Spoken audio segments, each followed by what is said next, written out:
Assalamualaikum warahmatullahi wabarakatuh, sahabat YouTube semuanya, sahabat Matahari dari Barat. Apa kabar kalian semua? Mudah-mudahan senantiasa sehat selalu, bahagia dengan keluarga dan banyak rezeki, amin.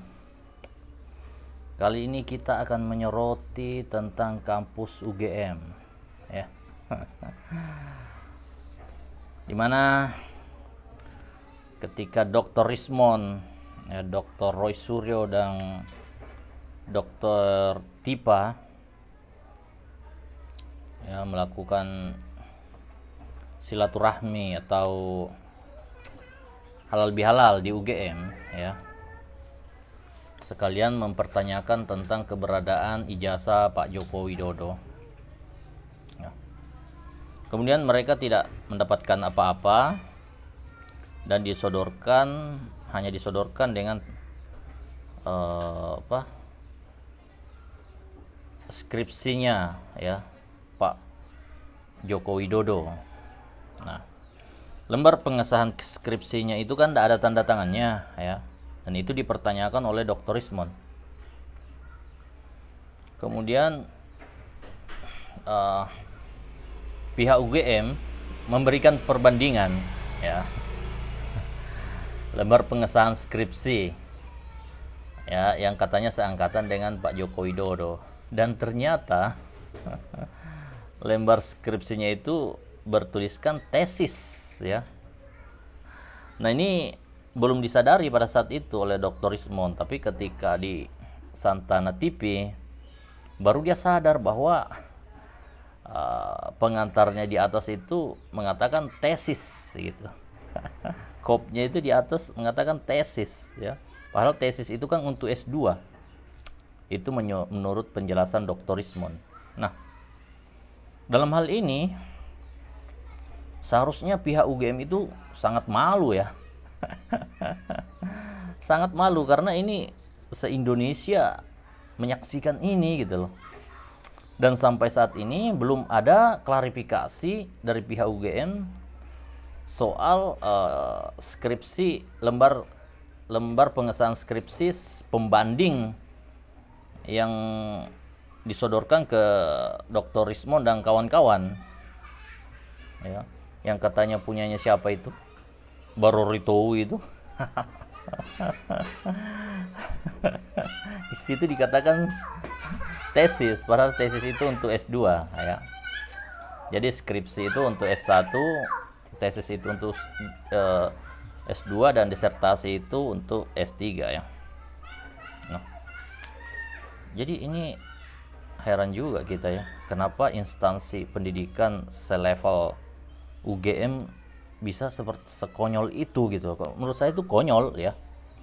Dan anehnya lagi, kenapa media-media mainstream, media-media televisi ndak menyoroti hal ini. Harusnya ada TV yang datang ke UGM mempertanyakan masalah ini, mempertanyakan kok bisa, gitu, lembar pengesahan skripsi itu kok bertuliskan tesis begitu, dan kenapa tidak ada tanda tangannya. Sampai saat ini belum ada pihak UGM yang diundang ke TV swasta, ya, maupun ke TV nasional, ya, TV-TV mainstream untuk mengklarifikasi hal ini. Ada apa, ya? Kalau memang seperti itu, apakah pihak UGM ini, ya, rektorat UGM ini ndak malu, gitu, sama mahasiswanya begitu? Terus yang saya pertanyakan juga, ini BEM-nya UGM ini kemana kok ndak bersuara, gitu?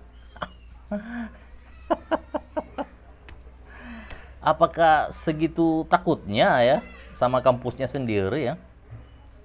Ya, harusnya kalau memang ini kan fakta ilmiah yang ditemukan oleh Dr. Rismond, Dr. Suryo, dan Dr. Tipa, ya, harusnya itu mendapat dukungan lah dari mahasiswa-mahasiswa UGM yang ada sekarang maupun alumni-alumninya. Kenapa? Ini kan demi nama baik kampus, begitu loh, ya kan? Demi nama baik kampus, ya. Jadi bukan kampusnya, kampus itu benda mati, ya. Tapi oknumnya yang harus bertanggung jawab dalam hal ini, ya, bukan kampusnya. Nah, kalau memang terjadi pemalsuan dokumen, pemalsuan ijazah, ya, penyusupan lembar skripsi ke dalam UGM, ya, harusnya yang dicari itu adalah oknum. Jadi bisa juga dilaporkan itu, instansinya yang dilaporkan, sehingga misalnya dibuat laporan bahwa UGM menyusupkan lembar skripsi, ya, atau data-data palsu ke dalam kampus. Nah, kalau misalnya itu dilaporkan ke polisi, ya, maka polisi akan bergerak mencari oknumnya siapa yang menyusupkan dokumen-dokumen ke dalam itu sebagai acuan untuk pembuktian sebuah ijazah gitu, membuktikan seseorang sebagai alma mater begitu, ya. Karena kalau misalnya pihak UGM-nya mengakui, ya sudah selesai. Karena kalau misalnya yang sekarang itu mengakui memang ada jejaknya, ya, berdasarkan data yang dipunya itu, ya tidak salah juga kalau misalnya pihak UGM sekarang mengatakan bahwa memang, ya, secara data administratif ada. Nah, masalahnya data itu benar apa enggak? Nah, itu yang harusnya diselidiki oleh polisi dan itu seharusnya bisa dilaporkan begitu loh. Kalau enggak ada, tiba-tiba ada, nah ini oknumnya siapa, pelakunya siapa gitu. Pasti ada yang memasukkan. Setelah diselidiki, ya kan bisa dicari tuh alumninya satu persatu, ya kan, angkatan 85 itu, Fakultas Kehutanan UGM itu. Masa susah sih nyari orang-orang itu? Cari satu-satu. Yang teknologi kayu siapa saja gitu. Kalau ndak ada berarti fake gitu. Teknologi kayu itu memang nggak ada, tapi kok kenapa ada orang yang ada datanya di dalam? Siapa yang menyusupkan ke dalam itu siapa? Nah, itu jadi wilayahnya polisi itu untuk melacak itu. Siapa gitu oknumnya? Bisa dilaporkan ke polisi itu bahwa ada oknum yang menyisipkan data palsu ke dalam UGM begitu. UGM-nya enggak salah, saya yakin enggak salah. Orang-orangnya sekarang itu juga enggak salah menurut saya, karena mereka menemukan data, oh ada begitu. Ya, tapi kebenaran data itu harus divalidasi begitu kan. Benar apa enggak ini data ini? Ya, cari saksi-saksinya siapa saja, ya kan? Jangan sampai data ini dimasukkan secara berombongan gitu. Secara berjamaah juga dimasukkannya. Akhirnya yang bersaksi itu ya yang dimasukkan itu juga begitu. Ya, menurut dokterisme mungkin seperti itu ya. Aduh, kok bisa-bisanya ya menyusupkan data gitu ke dalam sebuah kampus begitu. Ya. Tapi ya dokterisme ini kan seorang saintis ya. Seorang ilmuwan, dia meneliti dengan keilmuannya dan dia juga alumni UGM ya. Jadi kalau misalnya perdebatan-perdebatan yang tampil di publik sekarang itu, saya lebih pro ke dokterisme karena data-data yang disodorkan ke publik itu begitu argumentasinya sangat bagus ya, bukti-buktinya sangat jelas ya. Nah, dan itu tidak ada yang seprofesi dengan beliau yang membantah hasil penelitiannya ini ya. Nah, itu yang membuat banyak masyarakat Indonesia yakin bahwa dokterisme lah yang benar, karena dibantahnya dengan pengacara ya kan.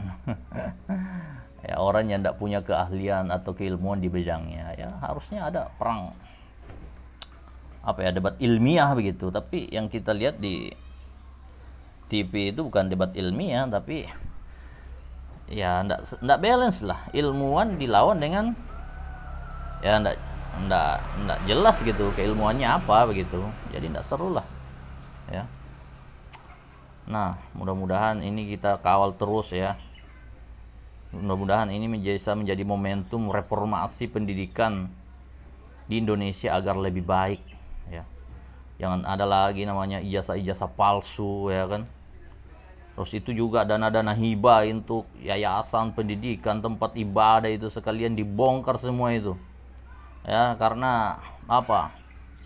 Banyak kesra dari kabupaten, provinsi, ya kan? Itu tidak transparan soal data siapa-siapa saja penerima dana-dana hibah itu. Tempat-tempat ibadah, yayasan, sekolah, ya kan? Kampus. Itu susah itu. Coba saya kalian datang ke kesra kabupaten, provinsi, minta data ya, yayasan atau masjid atau tempat ibadah atau kampus-kampus ya kan yang menerima dana-dana hibah itu selama ini. Susah dikasih datanya. Ada apa? Jangan-jangan bukan ijazah palsu saja yang banyak beredar ya kan. Bisa jadi kampus palsu, yayasan palsu ya kan. Banyak juga itu. Tempat ibadah palsu. Ada juga mungkin itu. Tahu-tahu dapat dana-dana hibah 20, 30, 100 juta, 1 miliar padahal enggak ada. Bisa jadi seperti itu. Oke. Matahari dari barat. Assalamualaikum warahmatullahi wabarakatuh.